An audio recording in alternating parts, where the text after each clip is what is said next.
Untuk mengetahui penanganan pengungsi Rohingya di PD Aceh, kita sudah terhubung dengan Bupati PD Wahyudi Siswanto melalui sambungan Zoom. Pak Wahyudi, selamat siang. Terima kasih telah bergabung dengan Kompas Siang pada hari ini. Pertanyaannya adalah bagaimana kemudian sikap dari Pemkab PD atas kedatangan pengungsi Rohingya saat ini? Dan kedatangan pada pagi ini berarti gelombang kelima, Pak Wahyudi?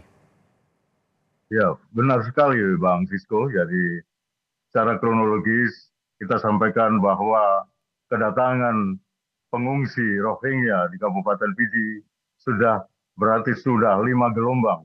Gelombang pertama itu pada tanggal 26 Desember 2022, gelombang kedua pada tanggal 14 November 2023, dan pada gelombang ketiga pada 15 November 2023, dan gelombang keempat pada tanggal 19 November 2023, dan gelombang terakhir, gelombang kelima, tadi pagi dini hari jam setengah 4 pagi, berarti tanggal 10 Desember 2023. Demikian Bang Sisko. Oke, Pak Wahyudi, ini kan ada sejumlah daerah yang di Aceh yang kemudian menjadi transit ataupun juga tempat bernaungnya bagi para pengungsi Rohingya. Ada Lok Sumawe, kemudian juga di Sabang. Dan yang paling banyak kenapa gelombangnya ini ada di PD? Mungkin ada alasan tertentu yang disampaikan, Pak Wahyudi. Untuk alasan tertentu kita harus tentu nanya pengungsinya kenapa dia mampir ke PD. Tapi secara geografis Bangladesh dan Myanmar itu tegak lurus ke pantai Aceh, ke pesisir utara Aceh khususnya. Jadi biasanya memang mereka akan terdampar di Aceh. Tetapi yang perlu kita sampaikan adalah maaf ya. Jadi ada fakta dan opini. Demikian Bang Sigur. Opini masyarakat dan fakta di lapangan. Demikian Bang Sigur. Lantas fakta yang di lapangan dan opini masyarakat yang ditemui di sana, apakah kemudian muncul penolakan dari masyarakat di sana? Karena ketika kami sempat berbincang dengan Anda, Pak Wahyudi, tadi juga sempat dikatakan bahwa sempat untuk 2 gelombang terakhir ini tertahan karena warga ini dianggap ataupun juga menolak kedatangan para Rohingya. Apa kemudian alasan dari warga sendiri yang Anda dapati, Pak Wahyudi?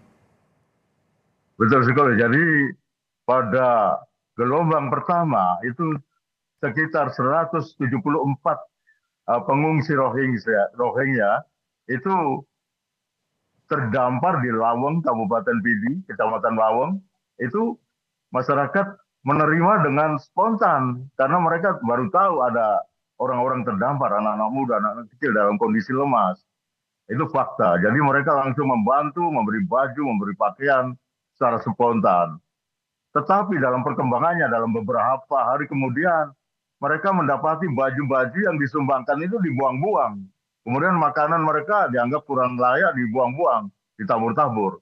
Sehingga masyarakat mulai kaget tuh, ini dikasih kok dibuang-buang. Demikian, jadi mulai tumbuh konflik, ini fakta di lapangan. Kemudian kita carikan tempat penampungan sementara karena konflik mulai makin meruncing. Penampungan sementara ini ya, di bekas panti asuhan di Kecamatan Padang Tiji, bernama Yayasan Minaraya. Itu kapasitas 200 orang, jadi 174 orang masih muat di situ. Demikian Bang Sisko. Baik, ada kemudian opini yang berkembang di masyarakat terkait kemudian temuan setelah pertama kali tiba pada 29 Desember 2022 menerima secara spontan, tapi respon yang diberikan ini kurang cukup baik seperti itu. Nah, ini kan gelombangnya bahkan pada hari ini datang kembali. Apakah nantinya sudah ada informasi akan datang gelombang-gelombang lain dan kemudian bagaimana penanganannya apabila tidak tertampung di sana, Pak Wahyudi? Makanya, jadi opini yang sudah berkembang di masyarakat, saya bagi dua, ada asumsi dan spekulasi.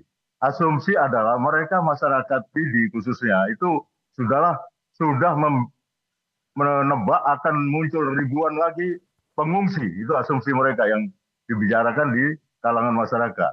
Spekulasi mereka, mereka ini pasti ada skenario. Kalau nggak people smuggling, pasti human trafficking.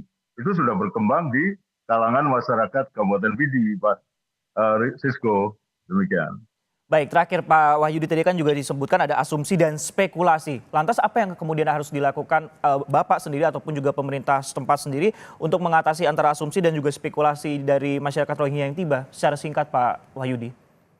Betul, jadi spekulasi ini sudah mengindikasikan tumbuhnya konflik yang semakin meruncing antara masyarakat Kabupaten Pidi dengan pengungsi Rohingya.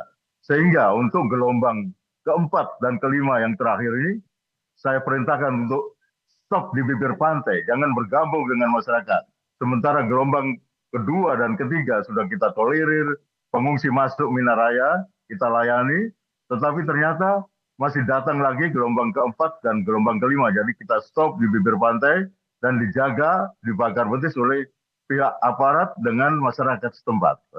Demikian Bang Sisko. Baik, lebih diperketat untuk masuknya para pengungsi Rohingya yang masuk, khususnya di daerah Pidi Aceh. Terima kasih atas update terkininya dan telah bergabung di Kompas Siang bersama kami, Bupati Pidi, yaitu Wahyudi Adi Siswanto. Terima kasih Bapak.